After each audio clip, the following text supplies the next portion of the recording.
Кашель – один из первых симптомов заболевания ребенка. Что бы ни случилось в дыхательных путях, что бы туда ни попало, слизь, пыль, инородные тела, организм пытается избавиться от них одинаково, резким выдохом. По сути, это защитная реакция.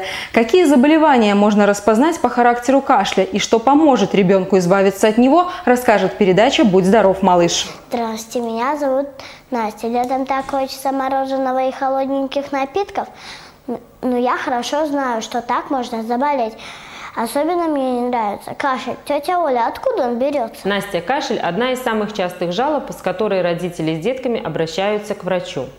Он представляет собой по своему механизму очень сложный рефлекс, направленный на восстановление проходимости дыхательных путей. При раздражении чувствительных нервных окончаний дыхательной системы импульсы передаются в кашлевой центр головного мозга.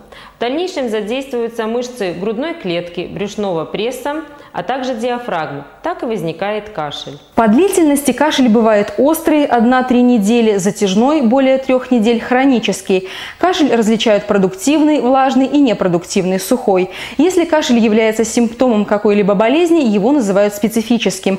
В большинстве случаев острый кашель у детей связан с острыми респираторными инфекциями. От них страдают дыхательные пути и лор-органы. Еще одна причина кашля – аллергическая реакция. Такой кашель может быть началом проявления бронхиальной астмы. Кроме того, следует учитывать изобретательность малышей. В дыхательные пути часто попадают инородные тела. Тетя Оля, а какой кашель самый коварный? Затяжной и хронический кашель – наиболее сложная проблема для врачей, потому что причины его разнообразны. Чаще всего это бывает связано с аллергией, сухим воздухом в помещении, глистами, а также специфическими микробами и вирусами, проблемами со стороны желудочно-кишечного тракта, неврозами, патологией со стороны лор-органов и другими причинами. Коварность этого кашля заключается в том, что ребенок может получить хроническое заболевание. Тетя Оля, а во всех этих случаях детки кашляют одинаково? Настя, частично предположить причину кашля можно по его характеру и звуку. Например, если речь идет о ларингите, то кашель при этом лающий и с осиплостью голоса. При бронхите в начале болезни кашель сухой, через неделю он может увлажниться. Также и при пневмонии. Если инородное тело попало в дыхательные пути, то кашель при этом внезапный, сухой, частый, мучительный. Затяжной характер кашля, например, может быть на фоне коклюша. У детей кашель также бывает функционального характера. Его проявление от легкого навязчивого покашливания до резкого грубого кашля. Обычно его называют невротическим или психогенным. Такой диагноз ставят тогда, когда исключены все его другие причины. Он исчезает во сне и прекращается во время занятий. Тетя Оля, но ведь врач не только слушает, как кашляет малыш, а что еще нужно делать, чтобы узнать, чем заболел ребенок? Для того, чтобы поставить диагноз и назначить правильное лечение, врач должен провести общий осмотр и при необходимости назначить анализ крови.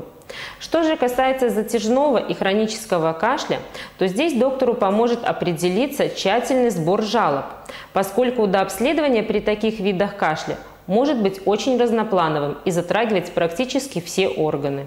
Чаще всего в дальнейшем могут понадобиться осмотр аллерголога, лор-врача, иммунолога, рентгенограмма органов грудной клетки, анализы на глисты и на атипичные микробы. Кашель практически всегда требует лечения, особенно если он нарушает самочувствие ребенка. Он мешает малышу спать, сосредоточенно заниматься, играть.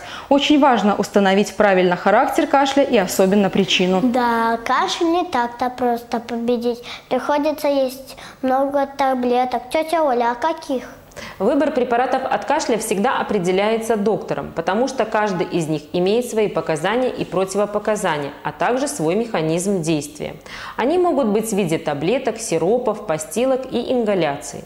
Не стоит также безбоязненно, безосновательно и самостоятельно прибегать к назначению лекарственных средств от кашля растительного происхождения, особенно у малышей, потому что мама, которая не знает причину кашля, может только ухудшить ситуацию. В каждом конкретном случае схема лечения кашля должна быть строго индивидуальной. Теперь я еще больше убедилась, что нужно беречь. Не есть много мороженого, не купаться долго, не играть на сквозняках. Ведь кашель может отобрать несколько недель, лет, а оно и так короткое. Настя, расти большой и не болей.